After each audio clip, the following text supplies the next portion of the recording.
Hello Boston FIG judges. My name is Jason Riddell and I'm the designer of Schism, which I'm presenting here for your consideration.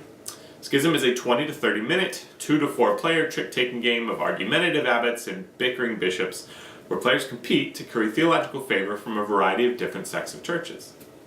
Schism is formed around the skeleton of a trick-taking game, but it was really built with the idea of offering players substantially more control over the way the games play out than those games normally provide. Tricks have a variable end condition that allows players to push their luck. Players can change the rules of the trick in the midst of the trick. Players can set up combos by playing a web of supporting trump cards. And players operate with a partial knowledge of the game state because hands are drafted and cards persist from round to round. Sounds fun? Let me show you how it works. Like many trick-taking games, the goal of Schism is for you or your team to have the most victory points at the end of 3 rounds of play.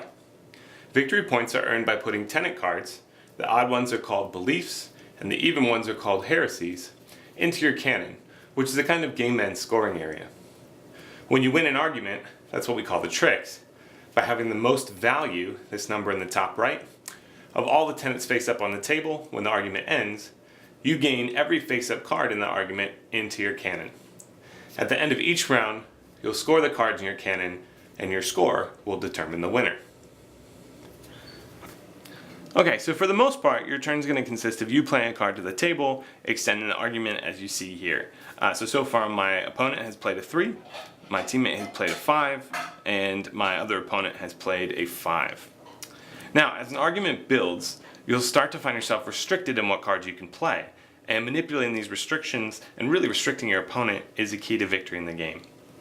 Now, the way that tenets do this, these beliefs and these heresies, is a tenet that is exactly one value lower than an opposing card will actually dismiss the opposing card or flip it face down.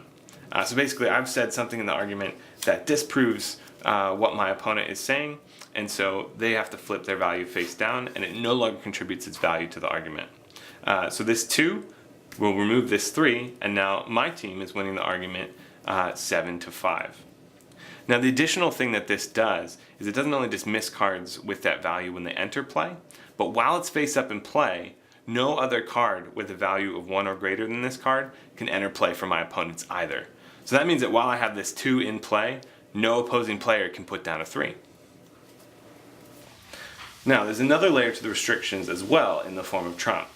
Certain churches' arguments fare better against other churches, which is determined at the beginning of the game. Now, the way trump works is whenever you play a card of the exact same value of the trump church, you actually will dismiss that card of the same value that's on the table. So for instance, if I play my black 4, not only am I going to flip my opponent's 5, because it's a 5 and there's the 1 value lower, but also black trumps purple, and we each, he has a purple 4 and I have a black 4, so my black 4 is going to dismiss his purple 4 as well. Now, you may have noticed I don't just have tenets in my hand. I also have these doctrine cards, and they can allow me to change the rules of the argument on the fly. Doctrines give each church their specific flavor, and they allow a whole range of effects, including recurring, banishing cards, changing trump effects, manipulating the board state, all that kind of stuff.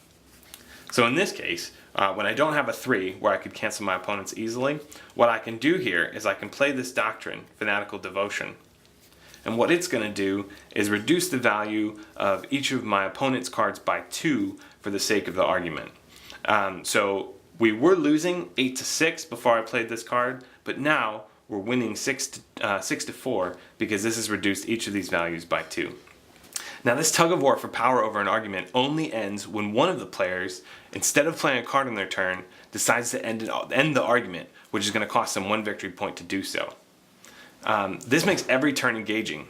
Players have to weigh the value of accepting what's on the table at the moment or pushing their luck to try to extend their advantage, not knowing what their neighbor will play next.